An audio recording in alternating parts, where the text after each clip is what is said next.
হরি ওম, হরি ওম, হরি ওম। অখণ্ড সংহিতা 14 খণ্ড। বাবামণি বলেছেন, সেবা এবং সেবাভিমান। কুমিল্লা জেলান্তর্গত দৌলতগঞ্জ নিবাসী জনৈক পত্রলেখকের পত্রের উত্তরে শ্রী শ্রী বাবামণি লিখিলেন, সেবার ইচ্ছা যে জাগ্রত হইয়াছে, ইহা তোমার পরম সৌভাগ্য বলিয়া গণিব। দুনিয়ার লোক স্বার্থ লইয়াই থাকে, তাই তাহাদের আর সেবা করা হইয়া ওঠে না। স্বার্থ ত্যাগ না করিলে কেহ সেবক হইতে পারে না। আপন স্বার্থও বজায় রাখিব, সেবকও হইব, ইহা এক কঠিন কল্পনা। কিন্তু বাবা, সেবকের একটি সুমহৎ গুণ থাকা আবশ্যক। তাহা হইতেছে নিরভিমানত্ব। সেবা যদি নিরভিমান না হয়, তবে তাহা সেবা পদবাচ্য হয় না। সেবক সহস্র সেবার পরেও কুণ্ঠিত থাকিবে, নিজের সেবার গৌরব জাহির করিবে না। ইহাই সেবকের পক্ষে সর্বাপেক্ষা প্রয়োজনীয় গুণ। অহংকারকে পিষিয়া মারিয়া না ফেলিতে পারিলে সেবা করা চলে না। তোমরা কে কাহার সেবক হইবার কামনা রাখো, নিজ নিজ অন্তর খুঁজিয়া বাহির করো। তাহার নির্দেশ আমার কাছে পাইবে না। জগতে একটি প্রাণীরও চিন্তা, বাক্য বা কার্যের স্বাধীনতা আমি অপহরণ করতে অনিচ্ছুক।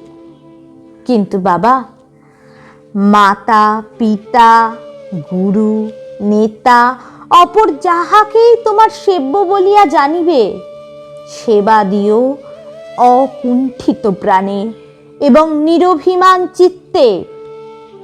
আত্মাভিমানীর সেবা মাতার, পিতার, গুরুর বা নেতার কাহারও মধ্য দিয়াই ভগবানের চরণে গিয়ে পৌঁছে না। সেবক যদি হইতেই চাহো, আত্মাভিমান পরিহার করো, সেবকাভিমান বর্জন করো। সেবক হইবে মাটির মানুষ, বিনয়ের মূর্তিমান বিগ্রহ, ঔদ্ধত্য বর্জিত, স্নেহ কোমল ও মমতা মণ্ডিত। এই জন্যেই শ্রীরামের সেবক হনুমান শ্রীরামের চেয়েও আমাদের চক্ষে অধিকতর পূজার্হ হইয়া রহিয়াছেন। সেবকের আত্মসুখাভিলাষ থাকিবে না, সেবকের নিজ পরিতৃপ্তি স্পৃহা রহিবে না। সেবকের হৃদয়ে মনে একমাত্র ইষ্ট সুখ কামনাই অদ্বিতীয় ও অপরাজেয় হইয়া বিরাজ করিবে। কথাগুলি প্রণিধান করো এবং নিজের সেবা প্রবৃত্তির প্রকৃতির সহিত এগুলি মিলাইয়া দেখো। তাহাতে তুমি সম্মুখ আত্মপরিচয় পাইবে। প্রকৃত ভক্ত, সাধক এবং সেবকে ভারত পূর্ণ হোক, ইহাই আমার কামনা।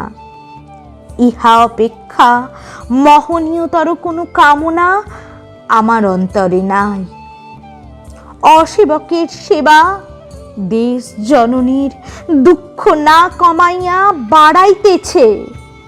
প্রকৃত সেবকের অনুগত ও তন্ময় মনটির স্পর্শাভাবে উচ্চ আশায় গড়া শত শত প্রতিষ্ঠান গৌরবের হিমাচল না হইয়া স্পর্ধার প্রস্তর স্তূপেই মাত্র পরিণত হইতেছে।